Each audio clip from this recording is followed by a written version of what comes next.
বট গাছের নিচে শুয়ে শুয়ে আল্লাহরে গালি দিচ্ছে। আল্লাহর কেমন বিবেক!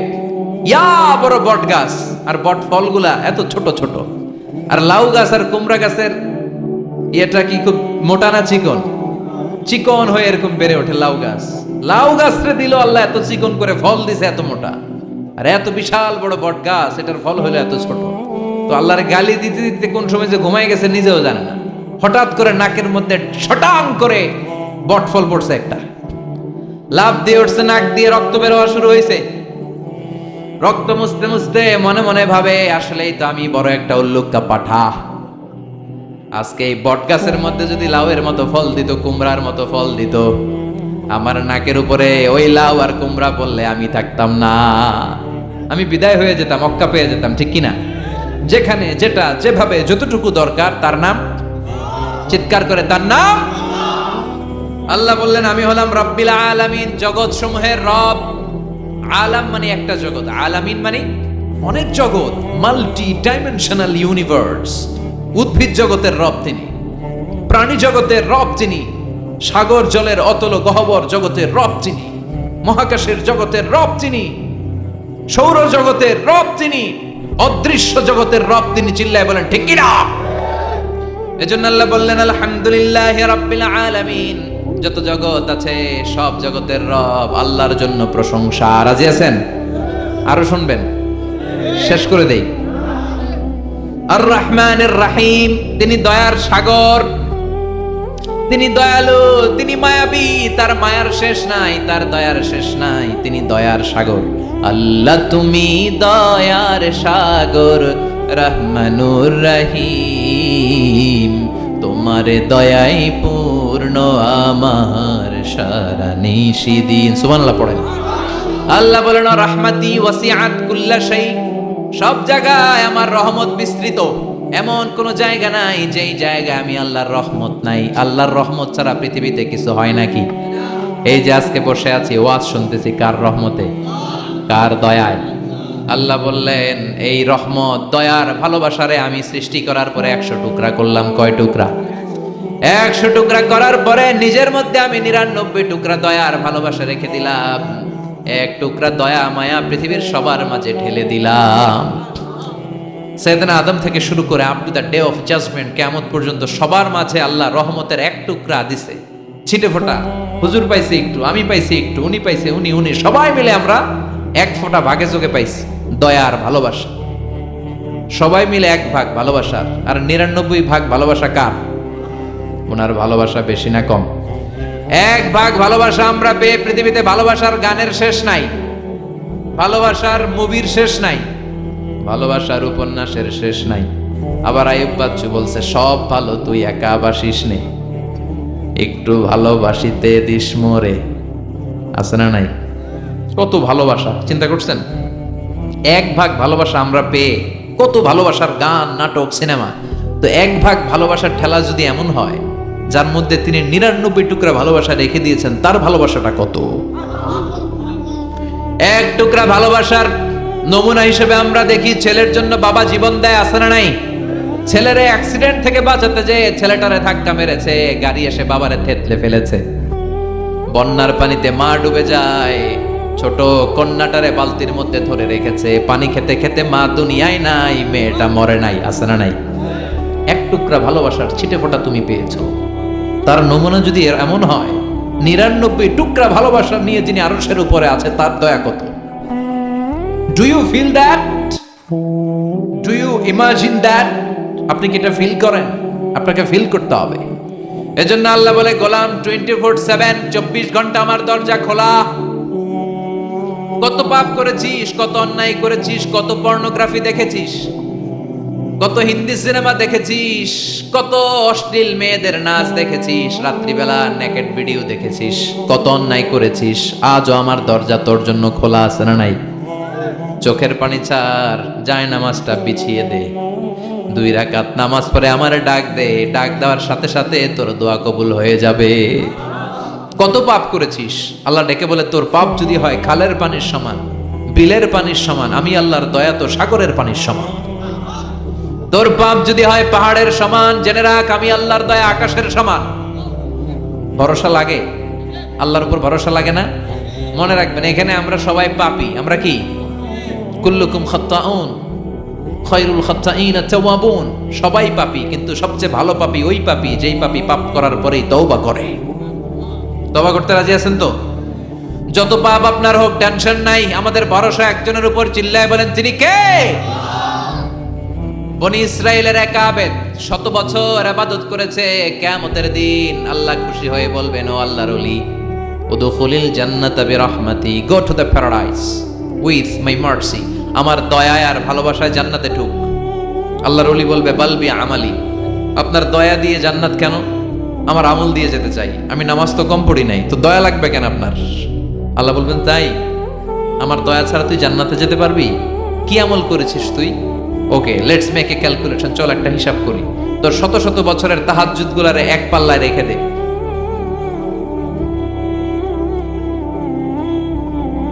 Alright, got it. শত শত বছরের আমলগুলো রেখে দে, আর দয়া করে মায়া করে চোখগুলো যে একটা পাল্লায় রেখে দিয়েছি, দুনিয়াতে সৌন্দর্য দেখার জন্য চোখ যে দিয়েছি, চোখটা একটা পাল্লায় রেখে দে। এক পাল্লায় 500 বছরের তাহাজ্জুদ, আরেক পাল্লায় কি? এই দুটি চোখ দিয়েছি বলে দেখো যে কত অপরূপ নয়নাভিরাম, খেতে খামারের জুড়ায় জ্বালা, বিধুর ধূপ তোমার দেয়া, চোখের শুকুর জানাবো তার ভাষা কই। যতই দেখি ততই যেন পলক ছাড়া চেরই। সুবহানাল্লাহ পড়েন। চোখের এক পাল্লায় চোখ রাখা হবে, আর এক পাল্লায় 500 বছরের তাহাজ্জুদ রাখা হবে। ওজন দেওয়ার পরে দেখা যাবে মুহূর্তের মধ্যে চোখের পাল্লা ভারী হয়ে গেছে। আল্লাহ বলেন, এবার হিসাব বলে তুই জাহান্নামে যাবি। Go to the hell fire, জাহান্নামে যা। আল্লাহ মাফ চাই, দোয়াও চাই। জাহান্নামে আমি পড়তে পারবো না, মাফ করে দেন, আমি বুঝি নাই। আপনার দয়া, রহমত, ভালোবাসা ছাড়া কঠিন কালে কারো জান্নাতে ঢোকা সম্ভব? এজন্য আল্লাহ বলেন, আমি রহমান, আমি রহিম।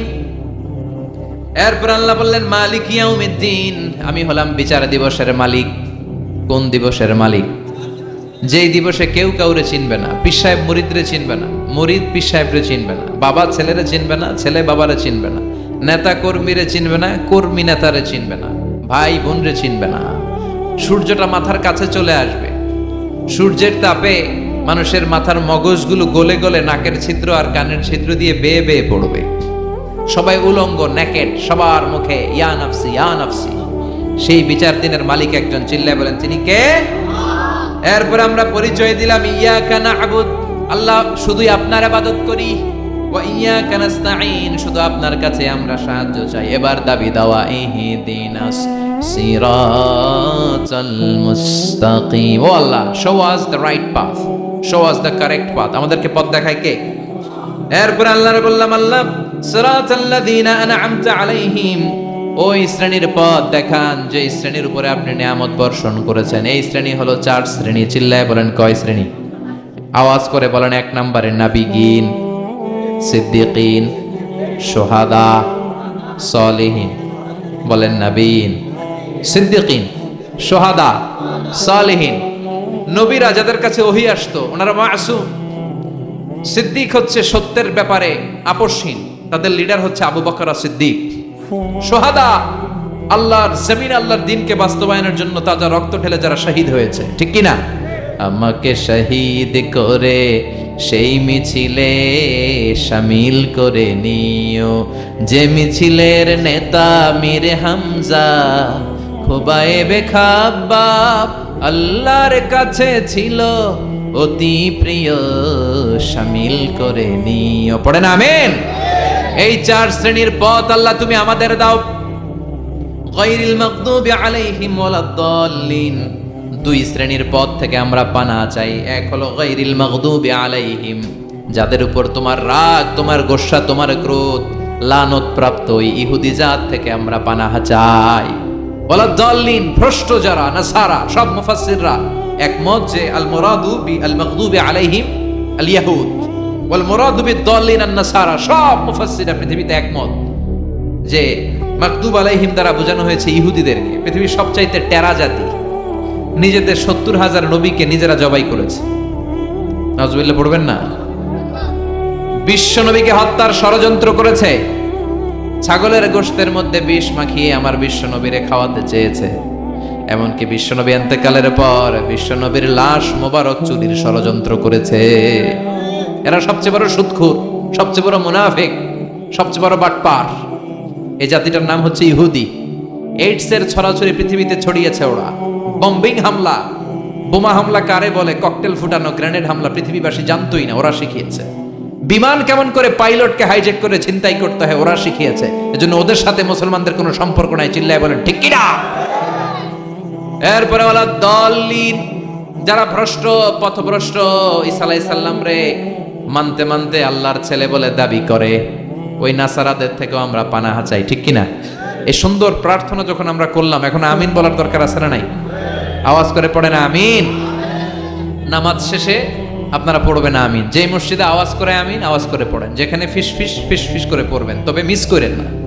ইদা আম্মানাল ইমাম আমিনু, ইমাম যখন আমিন বলে তোমরাও আমিন বলো।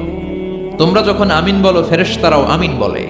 তোমাদের আমিন আর ফেরেশতাদের আমিন যখন মিলে যায়, তোমাদের সব গুনাহ মাফ করে দেয় কে? আমিন বলবেন তো? আমিন নিয়ে মারামারি করবেন না তো? হাত তোলা বাঁধা নিয়ে মারামারি নাই তো? বুকে না নিচে মারামারি করা যাবে? বুক থেকে শুরু করে নাভি সবটাই হাত বাঁধার জায়গা। যার সুবিধা উপরে, মাঝখানে, নিচে, না বাঁধলেও কবুল করবে কে? কিন্তু ইখতিলাফ করলে আমল সব বরবাদ করে দিবে কে? আমরা ঐক্য চাই কোরআন সুন্নাহর আলোকে। ঠিক কি না? এজন্য সূরাতুল ফাতিহা হচ্ছে সূরাতুশ শিফা। আজ থেকে সূরাতুল ফাতিহার আমল বেশি বেশি করব। অসুস্থ হলেই ঔষধও খাবো, সূরা ফাতিহা পরে রুকিয়া করব, ছাড়ফুক। ঠিক কি না? আর আল্লাহর কাছে আমরা প্রতিদিন দোয়া করব, ইহদিনাস সিরাতাল মুস্তাকিম। রব্বুল আলামিন এই সূরাটাকে ওয়েলকামিং লেটার করে পাঠিয়েছেন। আল্লাহু আকবার। ওয়েলকামিং লেটার, অভিনন্দন পত্র। মন্ত্রী যদি আসে আমাদের প্রোগ্রামে, মাঝে মাঝে মন্ত্রী, MP, member of the parliament, ওনারা আসে না?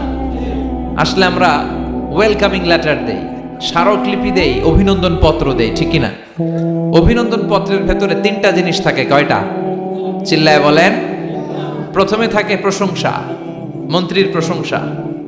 এরপর থাকে পরিচয়, এরপর থাকে দাবি দেওয়া। তিনটা পার্ট থাকে একটা ওয়েলকামিং লেটারে। কয়টা পার্ট? প্রথমে থাকে প্রশংসা। মন্ত্রীর প্রশংসা করি যে আপনি 1000 বছরের শ্রেষ্ঠ সন্তান, আপনার চেয়ে ভালো মানুষ এই এলাকায় নাই, আপনার চরিত্র ফুলের চেয়েও পবিত্র। এগুলো আমরা বলি, প্রশংসা করতে হয়। ঠিক কিনা? দ্বিতীয় পর্যায়ে থাকে ওয়েলকামিং লেটারের ভেতরে নিজেদের পরিচয়, আপনারা কারা। তারপর আমরা পরিচয় দিই যে আমরা এই মসজিদের গভর্নিং বোর্ডের মেম্বার্স, আমরা এই মসজিদের লোক, আমরা এই হাই স্কুলের সদস্য, আমাদের একটা একাডেমিক ভবন লাগবে, আমাদের মসজিদের 3 তলার কাজ ধরেছি, ওইটা লাগবে, ওইটা লাগবে। এগুলো আমরা পরে বলি। আমরা নিজেদের পরিচয় দেই। প্রশংসার পরে আমরা পরিচয়, যে আমরা এই মাহফিলের ইন্তেজামিয়া কমিটি, আমরা এই স্কুলের গভর্নিং বোর্ডের সদস্য, নিজেদের পরিচয় দেই। প্রশংসাও করলাম, পরিচয়ও দিলাম। এরপরে আছে কি? দাবি দেওয়া। আমাদের দাবি মানতে হবে, নইলে গদি ছাড়তে হবে। এরপরে আমরা দাবি দেওয়াতে যাই। তো সূরাতুল ফাতিহাটাকে আল্লাহ তাআলা এরকম একটা ওয়েলকামিং লেটারের মতো করে পাঠালেন। আল্লাহ বুঝাতে চাইলেন প্রতিদিন পড়বি তো, এজন্য 3 ভাগ করে দিলাম। সুবহানাল্লাহ। প্রথম 3টি আয়াতে আমি রব্বুল আলামিনের প্রশংসা তোরা করবি। চতুর্থ আয়াতে তোরা তোদের নিজেদের পরিচয় আমার কাছে পেশ করবি। এরপরে শেষ 3টা আয়াতে তোদের দাবি দাওয়া বিনয়ের সাথে আমার কাছে পেশ করবি। প্রথম 3 আয়াতের প্রশংসা কার? আল্লাহ বললেন আলহামদুলিল্লাহি রাব্বিল আলামিন। সকল প্রশংসার মালিক হলেন আল্লাহ, যিনি হলেন জগৎ সমূহের রব। আল্লাহু আকবার। হামদুন মানে প্রশংসা। হামদুন মানে কি? প্রশংসা কার? কম কম না বেশি বেশি? বিশ্বনবী মসজিদে নববীতে ইমামতি করছেন, আল্লাহু আকবার বলে নামাজ শুরু করলেন, কেরাত পড়লেন, রুকুতে গেলেন, রুকু থেকে দাঁড়িয়ে বিশ্বনবী বললেন সামি আল্লাহ। পেছন থেকে সাহাবারা ছোট্ট আওয়াজে গুনগুনিয়ে পড়লেন রব্বানা রব্বানা ওয়ালাকাল হামদ। এক সাহাবী নিচ থেকে ফিসফিস করে পড়লেন হামদান কাসীরান তাইয়িবান মুবারাকান ফি। 4টা অতিরিক্ত শব্দ নিচ থেকে বানিয়ে পড়লেন। কয়টা? 4টা শব্দ আমার সাথে সাথে আওয়াজ করে পড়েন। হামদান কাসীরান তাইয়িবান মুবারাকান ফি। আবার পড়েন হামদান কাসীরান তাইয়িবান মুবারাকান ফি। চারটা শব্দ। বিশ্বনবী সালাত শেষ করলেন, সালাত শেষে তিনি আওয়াজ করে পড়তেন আল্লাহু আকবার, তিনবার পড়তেন আস্তাগফিরুল্লাহ। এরপর আজকার গুলো পড়ে তিনি সাহাবাদেরকে বললেন, কে অতিরিক্ত 4টা তাসবিহ পড়েছো? দাঁড়াও, আমি তো এই 4টা তাসবিহ শিখাই নাই, কে পড়েছো? কেউ দাঁড়ায় না, ভয়। বিশ্বনবী অভয় দিলেন, দাঁড়াও আমি কিচ্ছু বলবো না। এক সাহাবী দাঁড়ালেন, দাঁড়িয়ে বললেন, ইয়া রাসূলুল্লাহ আমি পড়েছি। বিশ্বনবী বললেন, কেন পড়েছো? এই হামদান কাসীরান তাইয়িবান মুবারাকান ফি, এই 4টা তাসবিহ তো আমি শিখাই নাই, পেলে কোত্থেকে? সাহাবী বলে, ইয়া রাসূলুল্লাহ, ইয়া হাবিবাল্লাহ, আল্লাহর তাসবিহ যখন আমি পড়ি, আল্লাহর জিকির যখন আমি পড়ি, কম কম পড়লে আমার পোষায় না, আমার পড়তে হয় বেশি বেশি। এজন্য আমি নিজ থেকে আই ফেব্রিকেটেড দিস তাসবিহ, আমি নিজ থেকে এটা বানিয়ে পড়েছি। বিশ্বনবী বললেন, ও সাহাবী ভয় পেও না, চিন্তা করো না, তোমরা দেখো না এই নামাজরত অবস্থায় আমি দেখেছি বিদউ ওয়া সালাসুনা মালাইকা, 30 জনেরও বেশি ফেরেশতা। তোমার এই অতিরিক্ত 4টা যে তাসবিহ সওয়াব হয়েছে, এই 4টা তাসবির সওয়াবটা 30 জনেরও বেশি ফেরেশতা কে কার আগে এই সওয়াবটা আল্লাহর আরশে পৌঁছে দিবে, এই নিয়ে ফেরেশতাদের মধ্যে আকাশে প্রতিযোগিতা চলছিল। আকাশে তারা কম্পিটিশন করছিল, কে কার আগে আল্লাহর দরবারে পৌঁছে দিবে এই প্রশংসা। এজন্য আল্লাহর প্রশংসা কম কম না বেশি বেশি? আল্লাহর প্রশংসা করে আমরা শেষ করতে পারবো? সাগরের জলকে কালি করে, গাছের পাতাকে খাতা করে, তোমার মহিমা লেখা শেষ হবে না, যদিও লিখি প্রভু জীবন ভরে। সাগরের জলকে কালি করে, গাছের পাতাকে খাতা করে, তোমার মহিমা লেখা শেষ হবে না, যদিও লিখি প্রভু জীবন ভরে। সাগরের জলকে কালি করে, সুবহানাল্লাহ পড়ে। উপমাটা খেয়াল করেছেন? মেটাফরিক, এটাকে বলে মেটাফোর, রূপক অর্থে, মাজাজি ভাবে আল্লাহ বলেছেন সাগরের জল যদি কালি হয়, গাছের পাতা যদি খাতা হয়। পৃথিবীতে কয়টা গাছ আছে? পৃথিবীতে বাদ দেন, কুমিল্লাতে গাছের পরিমাণ কেমন? অনেক। তো কুমিল্লায় যদি অনেক হয়, বাংলাদেশে কেমন? বাংলাদেশেও অনেক। আচ্ছা, তো আফ্রিকার জঙ্গলের কি অবস্থা? সুবহানাল্লাহ পড়বেন না? এই সব গাছের পাতা যদি খাতা হয়ে যায়, সাগরের জল যদি কালি হয়ে যায়। পৃথিবীর সবচেয়ে গভীরতম সাগরের নাম প্রশান্ত মহাসাগর, গভীরতা সবচেয়ে গভীর জায়গার নাম মারিয়ানা ট্রেঞ্চ, গভীরতা প্রায় 36,000 ফিট। দ্বিতীয় গভীরতম সাগরের নাম আটলান্টিক মহাসাগর, সবচেয়ে গভীরতম জায়গার নাম হচ্ছে পুয়ের্টো। এই পুয়ের্টো গভীরতা প্রায় 33,000 ফিট। মহাসাগর কি পৃথিবীতে শুধু 2টা? কথা বলেন। প্রশান্ত মহাসাগর, আটলান্টিক মহাসাগর, ভারত মহাসাগর, উত্তর দক্ষিণ, কত মহাসাগর, কত সাগর। এই আমাদের বঙ্গোপসাগর, লোহিত সাগর, ভূমধ্য সাগর, চায়না সাগর, কৃষ্ণ সাগর, সাগর আর সাগর। এই পৃথিবীর 70% শুধু সাগর, 70% শুধু হানি আর হানি, নোয়াখালীর ভাষায় পানি আর পানি। তো এই সব পানিগুলো যদি কালি হয়ে যায়, আল্লাহর কথার ওজন কি দেখেন? কোত্থেকে আল্লাহ এই মেটাফোর, রূপক অর্থ নিয়ে আসলেন? সব সাগরের পানি যদি কালি হয়ে যায়, সব গাছের পাতা যদি খাতা হয়ে যায়, সাগরের জল নামক কালি দিয়ে গাছের পাতা নামক খাতার উপরে যদি আমি আল্লাহর প্রশংসা লিখতে শুরু করে দাও, সাগরের জলও শেষ হয়ে যাবে, গাছের পাতাগুলোও ফুরিয়ে যাবে, আমি আল্লাহর প্রশংসা করে শেষ করা যাবে না। قُلْ لَوْ كَانَ الْبَحْرُ مِدَادًا لِكَلِمَاتِ رَبِّي لَنَفِدَ الْبَحْرُ قَبْلَ أَن تَنفَدَ كَلِمَاتُ رَبِّي وَلَوْ جِئْنَا بِمِثْلِهِ مَدَدًا। সুবহানাল্লাহ পড়ে। সব ফুরিয়ে যাবে, ফুরাবে না আল্লাহর প্রশংসা। এজন্য আল্লাহ আলহামদু দিয়ে শুরু করলেন। সকল প্রশংসা, হামদুন মানে প্রশংসা, আর এর সাথে আলিফ আর লাম যখন অ্যাটাচ করে দেয়া হলো, তখন প্রশংসার যত ধরন হতে পারে, যত আকসাম হতে পারে, যত প্যাটার্ন আর ডিজাইন হতে পারে, সব প্রশংসার একচ্ছত্র অধিপতি একজন। চিল্লায় বলেন, তিনি কে? এই পৃথিবীতে আল্লাহর সবচেয়ে বেশি প্রশংসা করেছেন বিশ্বনবী মুহাম্মদ সাল্লাল্লাহু। আবার নিজেও প্রশংসিত। ওনার এক নাম আহমদ, মানে যিনি সবচেয়ে প্রশংসা করে, আবার মুহাম্মদ মানে নিজেও প্রশংসিত। জান্নাতীদেরকে নিয়ে বিশ্বনবী যখন কিয়ামতের দিন বিচার শেষে জান্নাতের দরজায় যে কড়া নাড়বে, ওই দিন বিশ্বনবীর হাতে একটা পতাকা থাকবে। ওই পতাকার মধ্যে ওই শব্দটা লেখা, সূরাতুল ফাতিহার প্রথম শব্দ যেটা। সূরাতুল ফাতিহার প্রথম শব্দ কি? আলহামদ। বিশ্বনবীর হাতের পতাকায় ওইটা লেখা থাকবে, লিওয়াউল হামদ, প্রশংসার পতাকা। সুবহানাল্লাহ পড়বেন না? তার মানে আমরা এই সিদ্ধান্তে উপনীত হলাম যে সব সময় প্রশংসা করতে হবে একজনের। তিনি কে? আল্লাহ বললেন আলহামদু আলহামদু লিল্লাহ। সব প্রশংসার মালিক হলেন আল্লাহ। কি সুন্দর নাম তার, কি মজার নাম। আলিফ লাম লাম হা, আলিফ লাম। সবাই বলেন আলিফ লাম লাম হা। আওয়াজ করে আলিফ লাম লাম হা। এটা কার নাম? আল্লাহর নামটা জপতে কেমন লাগে? হৃদয় থেকে এই গভীর রাতে আল্লাহর একটা ডাক দেন তো, বলেন আল্লাহ। প্রাণটা জুড়িয়ে আবারও আল্লাহরে ডাকেন, বলেন ইয়া আল্লাহ। নামটা মজা লাগে না? আল্লাহ বলেন হুয়াল আউয়াল ওয়াল আখির ওয়াল যাহির ওয়াল বাতিন।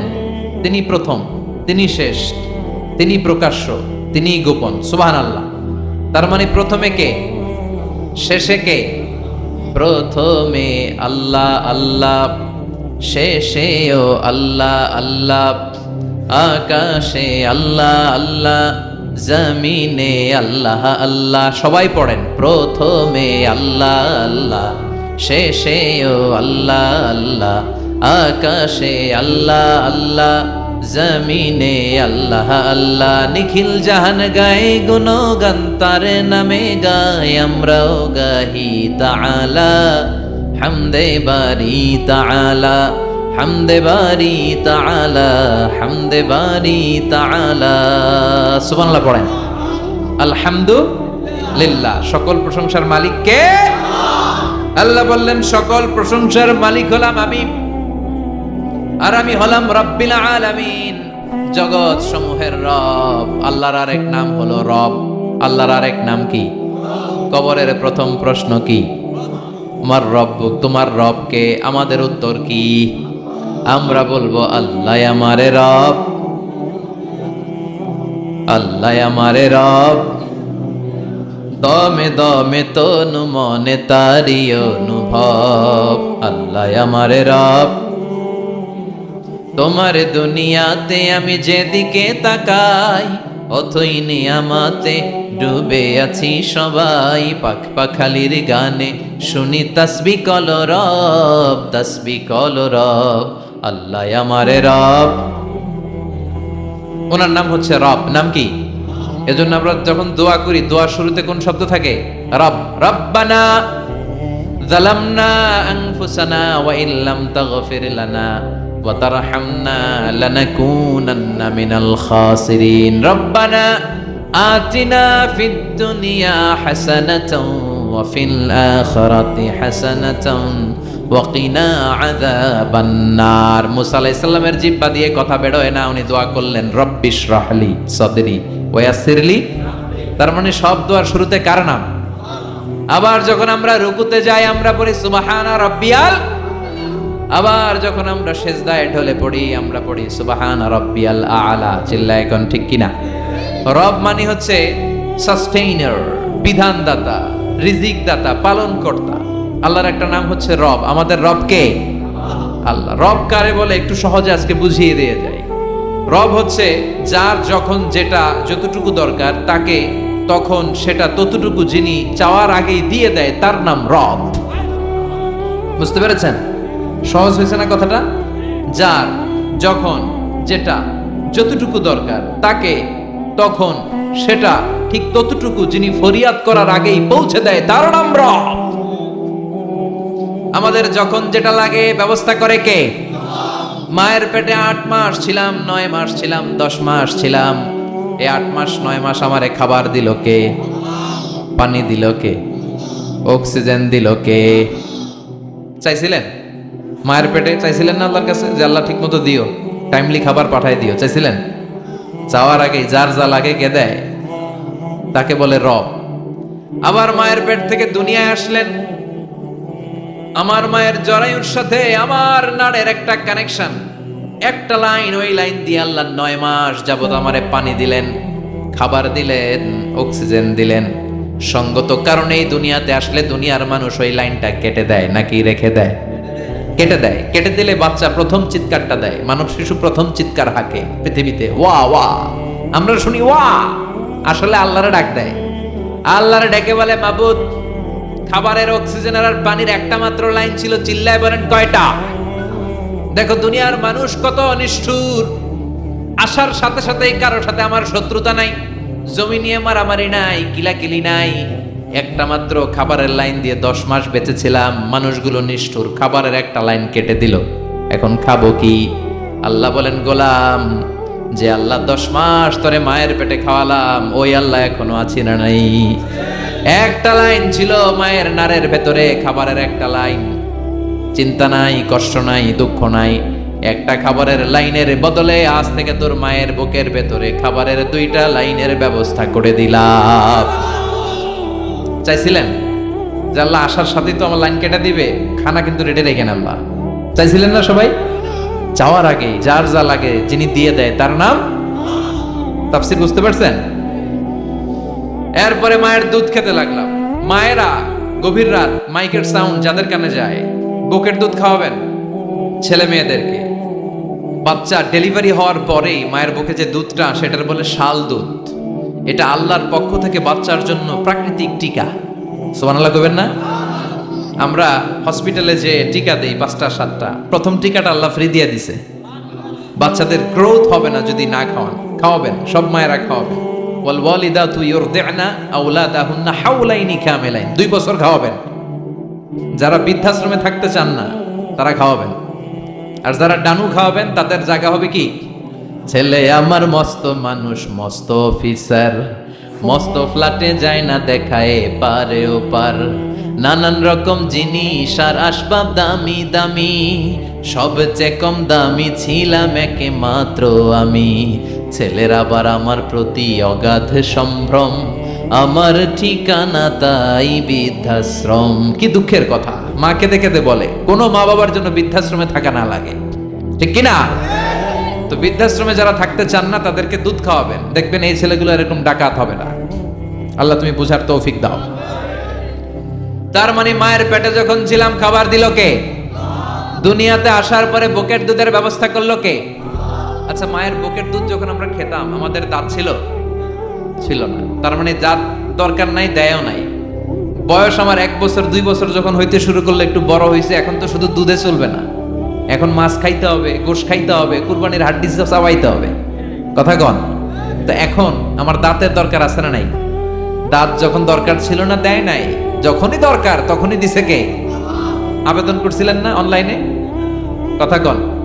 অনলাইনে আবেদন করছিলাম তো আমরা, জাল্লা বয়স যখন ঠিক এই পর্যায়ে চলে যাবে দাঁত দিও তুমি, দাঁত চাইছিলেন? চাওয়ার আগে যিনি দেয় তার নাম। দেখেন বাংলাদেশে ভাল্লুক, উল্লুক, বাঘ যেগুলো আছে এগুলোর গায়ের পশমগুলো পাতলা। এই বাঘই যেগুলো স্ক্যান্ডিনেভিয়ান কান্ট্রিগুলোতে, সাইবেরিয়াতে আছে, ডেনমার্কে আছে, সাইবেরিয়াতে, তারপর নরওয়েতে, অসলোতে যেই বাঘ ভাল্লুকগুলো আছে ওদের চামড়া ইয়া মোটা, মনে হয় যেন প্রাকৃতিক কম্বল দিয়ে আল্লাহ এই সিংহটারে তৈরি করছে। উট শুধু আরব দেশেই নাই, আরব দেশের উটের চামড়া বড় পাতলা, কিন্তু নরওয়ে আর স্ক্যান্ডিনেভিয়ান ওই বরফের এলাকাতে উট হয়, ওই উটের গায়ের মধ্যে ইয়া লম্বা লম্বা পশম। তার মানে ওখানে প্রচন্ড ঠান্ডা, ওখানে সার্ভাইভ করতে গেলে, বাঁচতে হলে গায়ের মধ্যে মোটা কম্বল লাগবে। চাওয়ার আগেই ওই প্রাণীগুলোরে কম্বল দিয়ে পাঠিয়েছে কে? আবার এই দেশের প্রাণীগুলোর চামড়া যদি মোটা হতো, উলের পশম থাকতো আর কম্বলের মতো সেটিং করা থাকতো, এই দেশের বাঘ ভাল্লুকগুলার কষ্ট হতো। তাই এই দেশের বাঘ ভাল্লুক আর উটের চামড়া পাতলা করেছে কে? সুবহানাল্লাহ কইবেন না? যার যখন যেটা যতটুকু দরকার তাকে তখন সেটা ততটুকু চাওয়ার আগে যিনি দেয় তার নাম